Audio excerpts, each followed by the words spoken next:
El día de hoy vamos a realizar la práctica número 5.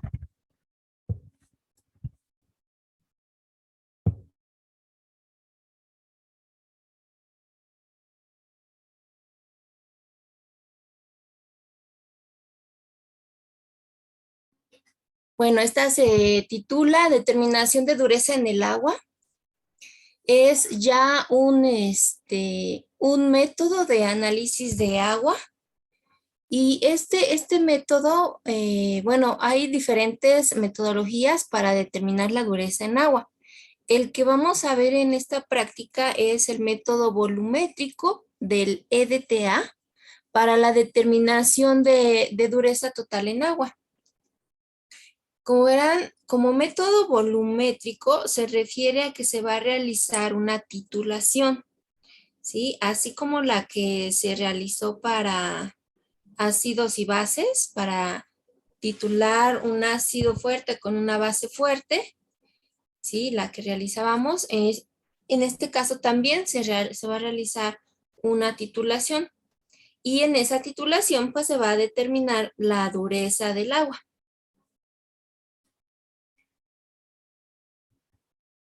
Muy bien, vamos a ver los objetivos. Nuestros objetivos son cuantificar la dureza en una muestra de agua, determinar las partes por millón, ¿sí? De calcio 2+ y de magnesio 2+.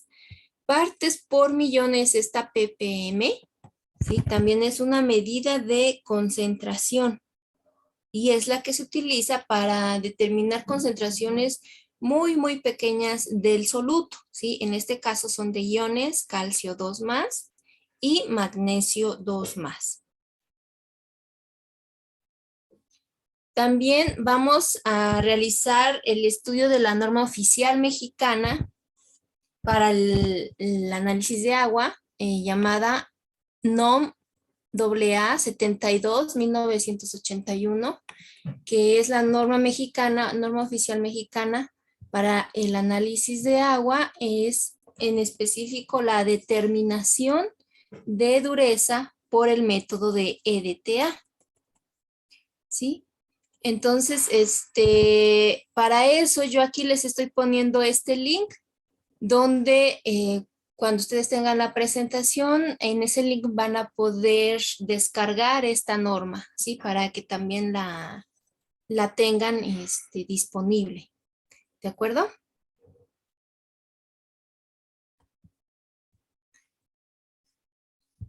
Bien. Una reacción de precipitación indeseable es la solubilidad del carbonato de calcio y su saturación, ¿sí? Recuerden, ayer veíamos todo esto de la solubilidad, de una disolución saturada, sobresaturada o no saturada. Cuando tenemos una disolución sobresaturada existe una precipitación, ¿sí? Y bueno, esa solubilidad depende del KPS de cada compuesto iónico, ¿no? En este caso, tenemos una precipitación indeseable, es decir, un compuesto que no es soluble en agua y por ello provoca pues situaciones que no se desean en el agua potable. Por eso es de ahí que un análisis de calidad para el agua potable es la determinación de la dureza. Bien, vamos a ver entonces qué es la dureza, a qué se debe. Aquí tenemos en esta imagen la piedra caliza. Esta piedra, yo creo que igual y alguno de ustedes ha topado con alguna de ellas. Esta piedra caliza es carbonato de calcio, ¿sí? Carbonato de calcio. O también tenemos la dolomita, que es esta imagen a la derecha. La dolomita es una mezcla de... Profesora, es que se sigue viendo la diapositiva de objetivos. Ah, ya cambió, gracias. ¿Allá? ¿Sí? Ok. Bien, entonces, yo pensé que ya se estaba viendo esta diapositiva. Ok, Bien, aquí entonces les explicaba que la reacción de precipitación, ¿no? Vamos a tener un compuesto que no es soluble en agua y entonces en el agua potable es algo indeseable, ¿no?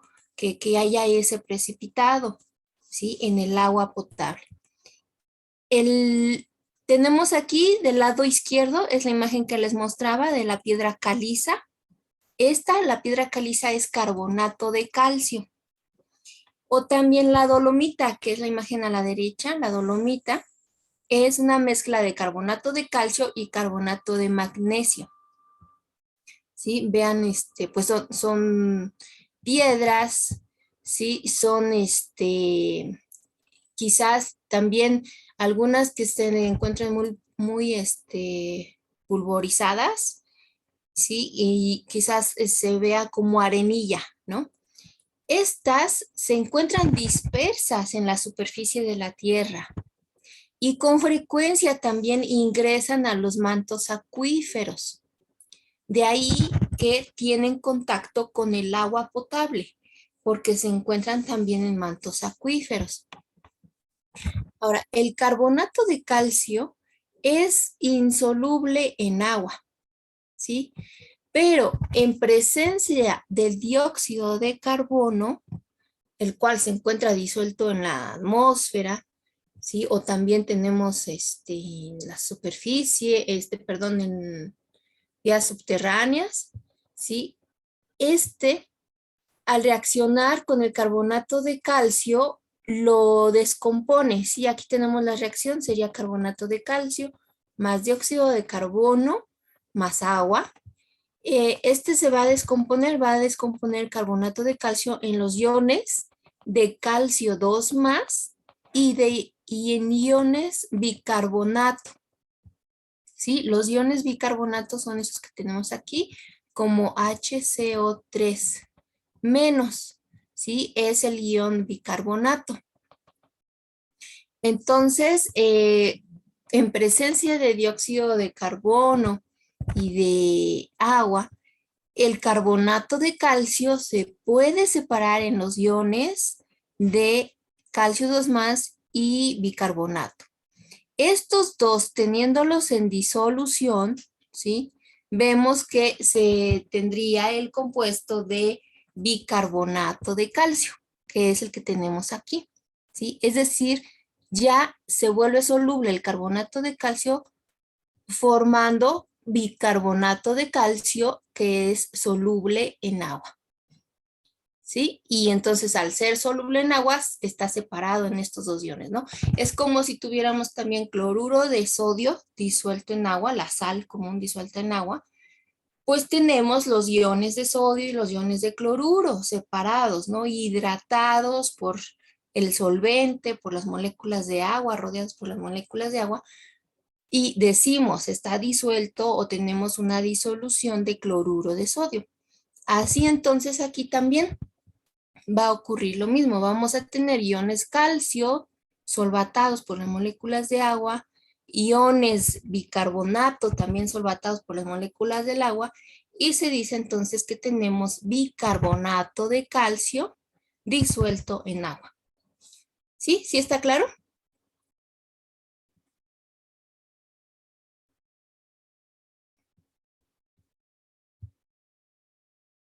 ¿Sí? ¿De acuerdo? Sí, profe. Ok.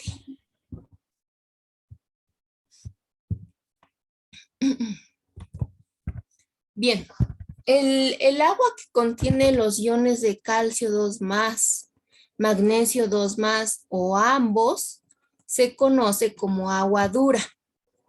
Y el agua que carece de estos iones se denomina agua blanda. ¿Sí? El agua dura no es adecuada para usos domésticos ni industriales. Cuando el agua que contiene los iones de calcio y bicarbonato, ¿sí?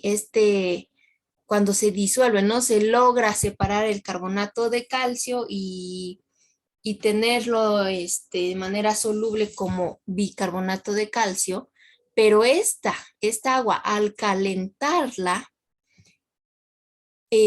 o llevándola a ebullición, la reacción de disolución del carbonato de calcio se invierte, ¿sí? Y se produce el precipitado de carbonato de calcio. Es decir, de la reacción que veíamos anteriormente, de los productos, ya al tener disuelto el bicarbonato de calcio en solución, pero si calentamos el agua con esos iones, vuelve nuevamente a formarse el carbonato de calcio en estado sólido, que es insoluble en agua. Se forma el dióxido de carbono y agua líquida. Aquí en esta reacción, el dióxido de carbono también va a pasar de la disolución a estado gaseoso. Entonces, si nosotros tenemos, por ejemplo, un agua dura con iones de calcio 2 más, y también existen o tenemos los iones de bicarbonato, la calentamos y hacemos que hierva, vemos las burbujas. Esas burbujas van a ser este dióxido de carbono. Se escapa dióxido de carbono, pero se precipita el carbonato de calcio. El carbonato de calcio sólido, que se forma de esta manera, es el principal componente de los depósitos que se acumulan en los calentadores de agua, ¿sí? Porque se está calentando esa agua dura, ¿no? En los calentadores de agua, en tuberías, en las cafeteras también, o incluso, bueno, aquí en Iztapalapa, sí se sabe que el agua es dura. Si ustedes ven en el grifo de los laboratorios, por ejemplo, se puede ver esos depósitos. O en las cafeteras también que llegamos a utilizar, se ven esos depósitos. Una delgada capa de depósito reduce lo que es la transferencia de calor y la eficacia y durabilidad de los calentadores de agua, de tuberías y de todos los aparatos que nosotros utilizamos. Por eso es que es un precipitado indeseable, ¿sí? No se desea tener agua dura para consumo doméstico o industrial. Imagínense en una industria, el tener este problema, pues sí, son costos, ¿no? Son costos que la industria tiene que estar pagando. De ahí que se busca que el agua potable, no sea un agua dura. Y bueno, de ahí entonces es que se realizan estos análisis de calidad de agua en la determinación de su dureza. Bien, ahora les voy a compartir, bueno, vamos a ver estos videos, ¿sí? El primero que vamos a ver va a ser sobre formación del carbonato de calcio. Vamos a ver una reacción de precipitación, ¿sí? En esta reacción de precipitación se va a formar el carbonato de calcio y como este es insoluble en agua, va a precipitar. Y en el segundo video vamos a ver lo que es la reacción inversa, es decir, la disolución del carbonato de calcio. Se va a disolver carbonato de calcio de una disolución y vamos a ver cómo es que se va disolviendo, ¿sí? Estas yo creo que les va a llamar la atención. Pero, como es el video, entonces lo voy a... Entonces, ya vimos estos videos, ¿no? Uno sobre la formación de carbonato de calcio y otro sobre la disolución de carbonato de calcio. Ahí está. Ahora vamos a ver lo que es la norma oficial mexicana para el análisis de agua. ¿Sí? Análisis de agua en específico va a ser la determinación de dureza del agua por el método del EDTA. Para ello, pues es importante saber qué es la dureza. La dureza se define como la concentración total de iones de calcio y magnesio expresada como su equivalente en carbonato de calcio. Cuando se encuentran presentes en cantidades apreciables, los iones de berilio, estroncio, bario y radio, incluso hierro, quedan también incluidos en la dureza. ¿Sí? Entonces, es esto la dureza, es cuando el agua tiene cierta concentración de iones, principalmente calcio y magnesio, aunque también puede tener otros iones que son los que vemos aquí, ¿no? El principio o fundamento de esta norma es un método volumétrico o de titulación. Sí, como les comentaba, como la titulación de ácido base que realizamos en una práctica anterior, aquí también se realiza una titulación. En este método se emplea como indicador el negro de eriocromo T, el cual, al ser agregado a una solución que contenga iones de calcio y magnesio, reacciona formando complejos de un color rojo vino. ¿Sí? Así entonces, si por ejemplo tenemos una muestra de agua dura, que tiene estos iones de calcio y magnesio, al agregar a esa muestra de agua dura el indicador negro de eriocromo T, este va a formar complejos, ¿sí? Es decir, su estructura del negro de eriocromo T, su estructura de la molécula, va a atrapar a estos iones de calcio y magnesio. Esos complejos va a dar una coloración rojo vino, ¿sí? Después de que se ve esa coloración rojo vino, es porque ya se formaron estos complejos, ¿no? Después se adiciona la solución de EDTA. El EDTA va a estar colocado en la bureta, ¿sí? Y es donde se va a estar realizando la titulación. En la bureta colocamos el EDTA. Este EDTA son las siglas, el acrónimo para el ácido, es ácido etilendiamino tetraacético, ¿sí? Ese es lo que significa EDTA, ácido etilendiamín tetracético. Por eso tiene estas siglas, ¿no? De su nombre en inglés. Bien, entonces este EDTA lo colocamos en la bureta y se va adicionando, ¿no? Ya sabemos, gota a gota. En este caso va a ser a la muestra del agua dura con el indicador, la cual ya tiene esa coloración de rojo vino. Y el EDTA, al llegar a esa agua dura, va a remover los iones de calcio y magnesio de los complejos coloridos, formando otros complejos que sí son solubles en agua. Es decir, el EDTA va al llegar a la solución del agua con el negro de eriocromo T, le va a quitar los iones de calcio y magnesio al negro de eriocromo T, ¿sí? Los va a remover y va a formar otros complejos. Estos otros complejos también son solubles en agua. Cuando ha sido agregada suficiente solución de EDTA para liberar todos los iones de calcio y magnesio, el indicador, ¿sí? El indicador entonces ya no va a tener atrapados a esos iones y por lo tanto va a regresar a su color original, que es un color azul. Cuando se vea el vire, ¿sí? Ese cambio de color de rojo vino a azul, hasta ahí se detiene la adición del EDTA y mediante la medición del volumen del EDTA que se gastó en la titulación, se determina la dureza, ¿sí? Es decir, la concentración de los iones de calcio y magnesio en esa muestra de agua dura.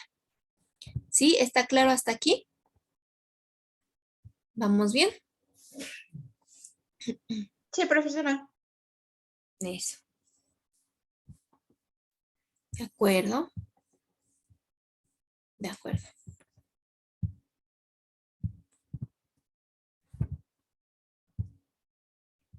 Ok. Bien. Ahora, en esta norma, vamos ahorita, a partir de esta diapositiva, vamos a ver cómo es, de manera resumida, ¿no? Los puntos importantes sobre esta norma, de qué son todas esas, paso a paso, cómo se lleva a cabo este análisis, cuáles son las indicaciones de esa norma, etcétera, ¿sí?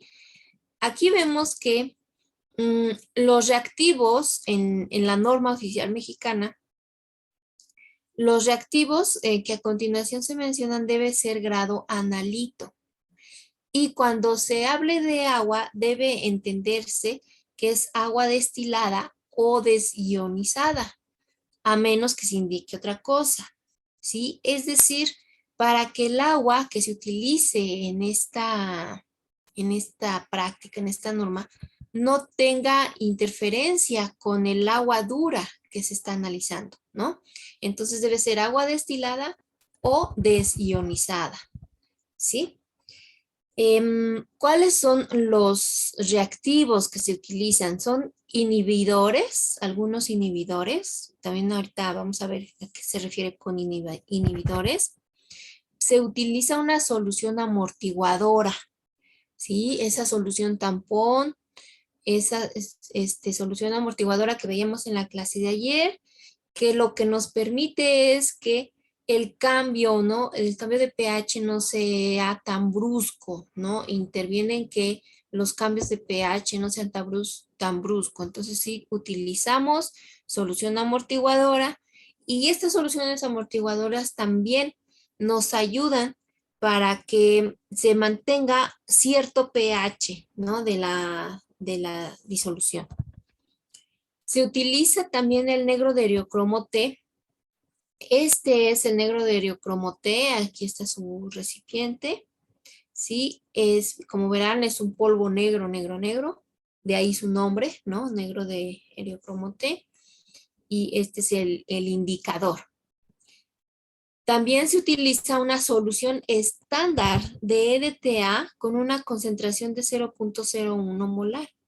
Es decir, la norma oficial mexicana para la determinación de dureza nos dice que ya se debe de utilizar una solución estándar de EDTA con esta concentración. Y solución estándar de EDTA se refiere a que esta ya ha sido anteriormente titulada, ¿no? Es decir, con la titulación sabemos que se determina con precisión, con mayor precisión, la concentración de esa disolución. En ese caso, esta ya tiene que ser una solución estándar, ¿sí? A eso se refiere. También tenemos que tener una solución estándar de carbonato de calcio, ¿sí? Y también se utilizan reactivos para dar un pretratamiento a la muestra de agua. ¿Sí? Y vamos a ver a continuación a qué se refiere con esto. Bien, lo primero es realizar el muestreo y la conservación de la muestra. La muestra se debe recolectar en frascos de polietileno de vidrio, bien limpios, ¿sí? Limpios adecuadamente. Mantener, y después se debe de mantener en refrigeración de 4 grados centígrados hasta el momento en el que se realice el análisis. Y este debe de realizarse en un plazo no mayor de 7 días. ¿Sí? Así entonces es ir, recolectar tu muestra de agua. Puede ser de diferentes zonas, ¿no? Diferentes tipos de agua. Diferentes zonas en donde se toma estas muestras de agua. Pueden ser, por ejemplo, en diferentes alcaldías, ¿no? También puede ser de quizás aguas residuales, ¿no? Aguas más contaminadas, también se puede tener una muestra de ellas, ¿no? Y bueno, primero es entonces obtener la muestra y su conservación. Ahora, Interferencias. Posiblemente las muestras a que se lleguen a tomar sean, por ejemplo, agua que se desecha en escuelas, ¿no? Puede ser en industrias, y entonces esas aguas van a estar muy contaminadas. Para ello, hay algunas interferencias que tienen en ese tipo de muestras, y entre ellas está que puede tener materia orgánica o coloidal, ¿sí? En la muestra, que cause turbiedad o que también cause que tenga algún color en específico que impidan o que dificulten la apreciación del punto final de la titulación. Estas interferencias se eliminan mediante una oxidación preliminar a la muestra. Es decir, la muestra se pone en, en oxidación para poder eliminar, para poder oxidar toda esa materia orgánica y poderla eliminar de la muestra. En otro caso, en donde, por ejemplo, en la muestra tenga metales pesados y polifosfatos en las cantidades que normalmente se encuentran presentes en el agua, no interfieren con el método, ¿sí? Sin embargo, ciertos excesos pueden causar cambios indistintos en el punto final del vide. Para eliminar estas interferencias, ¿sí? Es decir, cuando tenemos estos metales pesados en cantidades muy grandes, se recomienda hacer uso de inhibidores, ¿sí? Para ello, entonces, son algunos inhibidores que se utilizan y se pueden quitar esos metales pesados, ¿sí? Y bueno, así se está quitando esas interferencias. Ahora, en la valoración de la solución de EDTA, es decir, se prepara la solución de EDTA y se valora, se titula, ¿sí? Para conocer su concentración, ¿no? Es decir, tener la solución estándar de EDTA. Entonces, para ello se siguen estos pasos. Primero, se toman 10 mililitros de la solución estándar de carbonato de calcio, ¿sí? Esa es una solución estándar que podemos tener en el laboratorio de carbonato de calcio. Se toman 10 mililitros y se diluyen a 50 mililitros con agua destilada en una Tracer-Lenmeyer. En el paso 2 se agregan 1 o 2 mililitros de una solución amortiguadora. Esa solución amortiguadora va a ser una solución amortiguadora para un pH de 10, ¿sí? Es decir, con ello vamos a asegurar que nuestra muestra va a tener un pH de 10, ¿sí? En esta disolución que se tiene en Tracer-Lenmeyer. Bueno, había tengo que mencionar también que para las soluciones amortiguadoras, pues hay diferentes, ¿no? Se tienen para pH 1, 2, 3, etcétera, ¿no? Entonces, hay soluciones amortiguadoras que nos permiten tener el pH 10.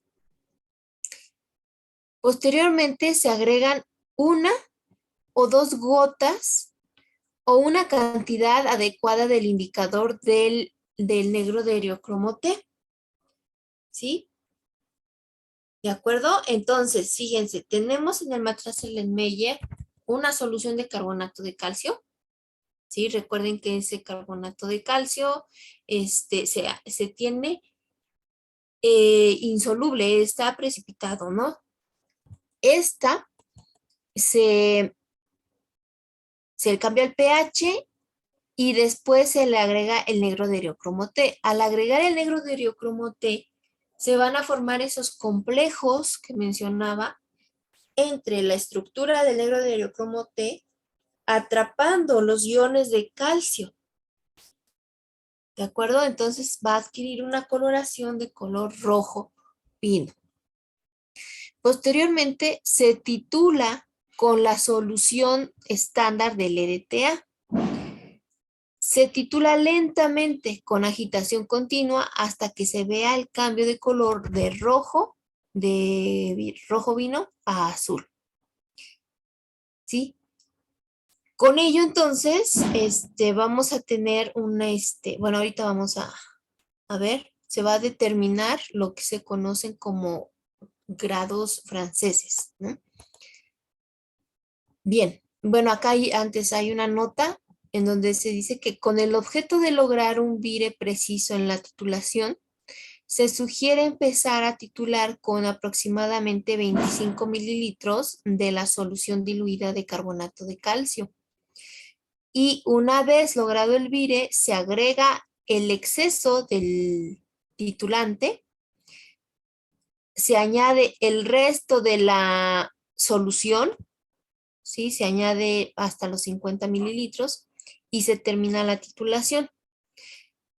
¿Con qué objeto? Para lograr un vire más preciso, ¿sí? Es una nota que tenemos por ahí. Bien, ahora, de esa titulación se calcula lo que es el factor F con esta fórmula. El factor F va a ser igual a los miligramos de calcio, de carbonato de calcio en la solución titulada entre los mililitros de solución EDTA que se empleó en la titulación. ¿Sí? Con eso entonces vamos a encontrar este factor F. Y posteriormente, bueno, aquí se recomienda siempre efectuar un mínimo de 3 titulaciones y calcular un factor F promedio, ¿no? También en prácticas, en experimentos donde se realicen titulaciones, siempre se recomienda por lo menos realizar 3 titulaciones para tener ese promedio, ¿no? Ok, bien, hasta aquí sí vamos bien. Ay, ¿está todo bien?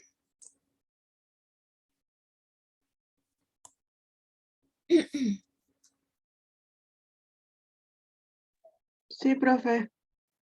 Ok, Paula, gracias. Sí, profesora, todo bien. ¿Todo bien? Eso.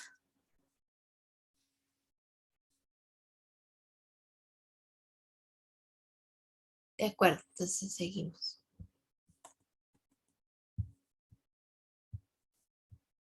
Ok.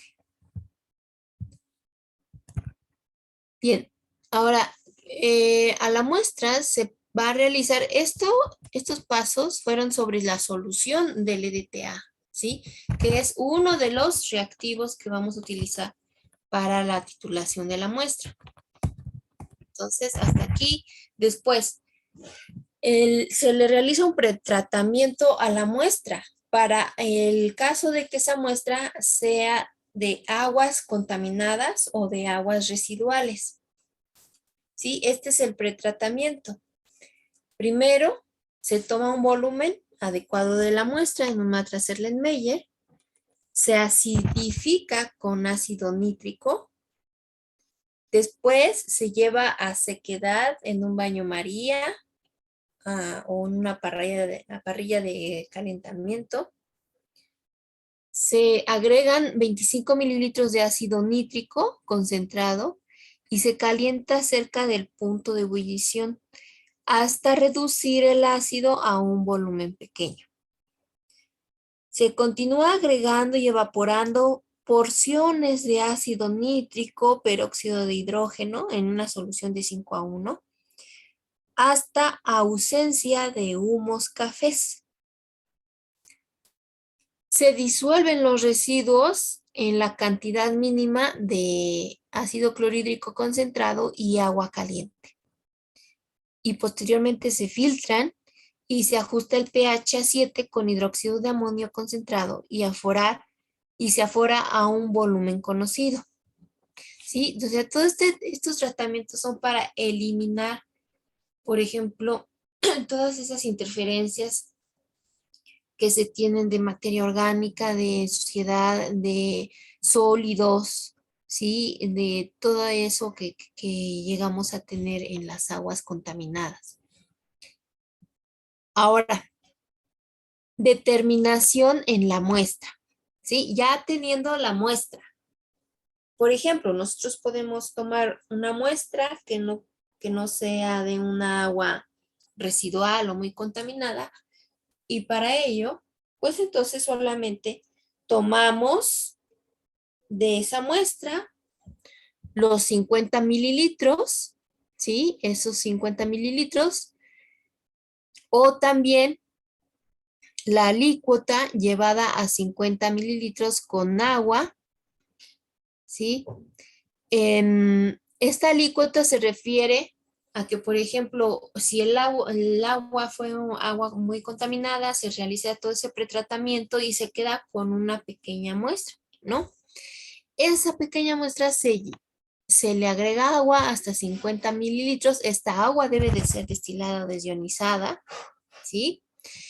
Y se utiliza este volumen de agua para que la muestra no gaste más de 15 mililitros de solución EDTA, ¿sí? Entonces, son 50 mililitros de la muestra.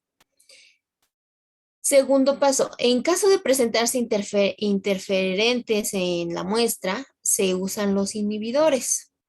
En la norma, si ustedes la descargan, en la norma, ahí va a tener una tabla en donde se va a tener la lista de los inhibidores, cuándo es que se tienen que utilizar, para qué interferentes, ¿sí? Para, por ejemplo, qué contaminantes se tienen en la muestra, qué inhibidor se tiene que usar, y también la cantidad, ¿sí? Eso viene ahí en la norma.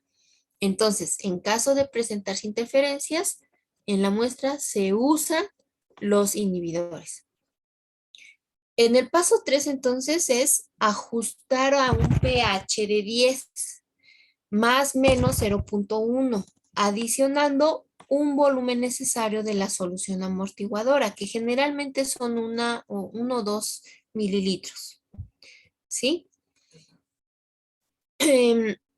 Después de ajustar el pH a 10, se agrega el indicador, o 1 o 2 gotas del indicador, ¿sí?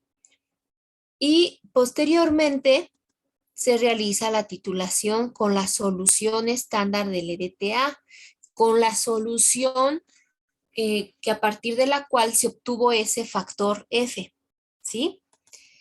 Y entonces se procede a la titulación, se pone el EDTA en la bureta y se realiza la titulación hasta que cambie en el matraz Erlenmeyer de color rojo vino a azul. Se recomienda que el tiempo de titulación no pase de 5 minutos desde el ajuste del pH, ¿sí? Entonces es una titulación muy, muy rápida que se tiene que realizar. Bien. Ahora, en este último paso, pues como ya vimos, se recomienda realizar al menos 3, ¿no? Para que se tengan esos promedios. Es la coloración que vamos a tener, ¿sí? Estos son la imagen que vemos en la parte inferior, son los colores, las diferentes coloraciones que tiene el negro de eriocromo T. Como verán, el negro de eriocromo T libre, ¿sí? Tiene un color azul, ¿sí? Como el que vemos aquí en color azul. Conforme va formando iones complejos con los iones metálicos, por ejemplo, el calcio 2 más y el magnesio 2 más, que le dan la dureza al agua, forma estos complejos y adquiere una coloración de rojo vino, como el que vemos del lado derecho, ¿sí? Así entonces, en nuestro matraz Erlenmeyer vamos a tener esta coloración rojo vino y va a pasar a color azul. Cuando al agregar suficiente EDTA, lo libre, ¿no? Es decir, le quite todos los iones y tengamos el negro de eriocromo T libre. Ujú. Entonces ese va a ser el vire de rojo vino a azul. Bien, ahora, ¿cómo se determina la concentración de dureza en miligramos de carbonato de calcio? Esta, la dureza total, que corresponde a la dureza total medida como carbonato de calcio, va a ser igual a el volumen de la solución del EDTA gastados en la titulación por 1000, ¿sí? Este 1000 es un factor para realizar la conversión, ¿sí? Creo que de mililitros, litros, no sé, ¿sí? Y se utiliza este factor. Y se multiplica por el factor de la solución EDTA que se determinó al titular la muestra de, perdón, la solución estándar del EDTA, ¿sí? El que se obtiene anteriormente. Y se divide entre los mililitros de la muestra tomada para la titulación. Según esta norma oficial mexicana, esta es la manera en cómo se determina la dureza total en agua, ¿sí? Bien, hasta aquí, o sea, toda esta parte, todo esto que hemos estado revisando, son los pasos, las indicaciones que ustedes van a encontrar en la norma oficial mexicana para el análisis de agua, en específico, la determinación de dureza de agua por el método del EDTA. ¿De acuerdo? ¿Sí? ¿Sí está claro? Sí, profesora. Ok, Adriana, bien. También Fernando, muy bien. Eso. Blanca y Paola. De acuerdo. Ahora, yo aquí en lo que fue el procedimiento, o más bien lo que es el procedimiento, es revisar videos sobre determinación de dureza, ¿sí? ¿Qué podemos hacer más allá de esta manera virtual en la que nos encontramos? Pues más allá no sé, no creo poder hacer otra cosa, ¿no? Más que revisar diferentes procedimientos en los cuales se lleva a cabo para determinar la dureza en agua, ¿sí? Conocer la teoría, ¿no? Que la teoría nos quede claro de qué es lo que ocurre, cómo se realiza este análisis. Uno de ellos, bueno, ya vimos, fue la norma oficial mexicana, ¿no? Bueno, aquí como procedimiento igual les voy a incluir mejor aquí revisar la norma oficial mexicana para la determinación de dureza, ¿sí? Pero también es que ustedes revisen estos dos videos, en donde en el primero es un video que trata sobre cómo se realiza la medición de dureza en el agua. Y lo que me gustó de este video es que menciona diferentes métodos, no solamente el que acabamos de ver en la norma oficial mexicana, que es el método del EDTA, ¿sí? No solamente ese, también incluye otros, ¿sí? Y esos son los que también quiero que conozcan que hay otras metodologías. Entonces, en nuestro procedimiento va a ser revisar la norma oficial mexicana y revisar estos dos videos. En el primero se muestran algunas otras metodologías para la determinación de dureza del agua y en este segundo se realizan cálculos específicos, ¿sí?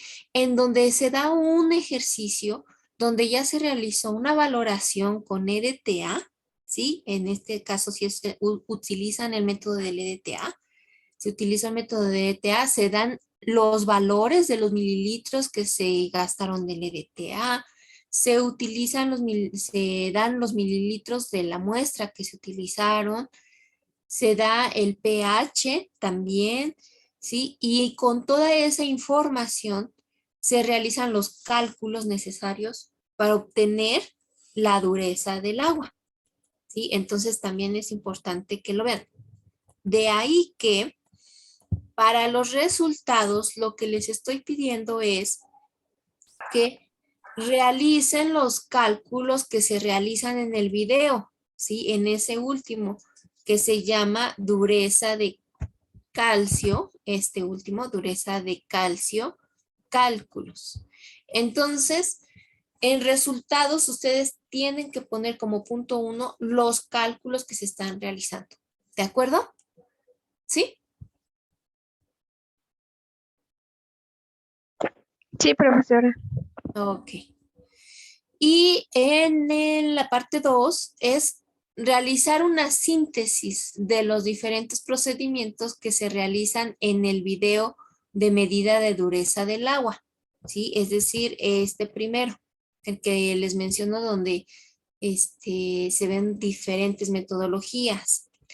Solo una síntesis, ¿sí? No, aquí es poner los puntos clave, los puntos más importantes, quizás mencionar cuáles son los diferentes métodos para análisis de dureza del agua y en qué consisten, sí, pero de una manera muy breve, sí, eso es una síntesis, de una manera muy breve.